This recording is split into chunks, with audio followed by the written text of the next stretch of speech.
Ja tev ir misija 2, tas ir tava dzimšanas datuma summa, novedot to līdz vienas zīmes skaitlim, veido skaitli 2, tas šis ir ļoti svarīgi. Tu esi cilvēks, kurš pat tad, kad viss ir labi, atradīs, par ko šaubīties. Kaut kas nav līdz galam, kaut kas var notikt, kaut kāds ir tur risks, un šīs šaubas tu neapzināti nodod partnerim.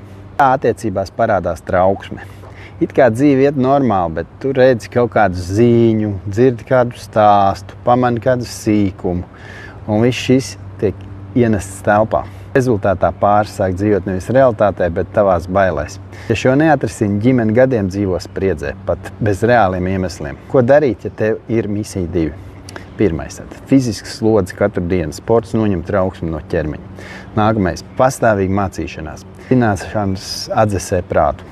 Tālāk. Pilnīga atteikšanās no negatīvas informācijas, no visādām ziņām, drāmas, visādi toksiski cilvēki. Ja tu neattīri sev trauksmi, tā iznīcina attiecības. Ja tu to apzinies un vadi, misija 2 kļūst par ļoti dziļu, mieru nesošu partneri. Lai dziļāk sevi iepazītu, pieseko, nepalaid garām daudz praktiskas patiesības bez ilūzijām.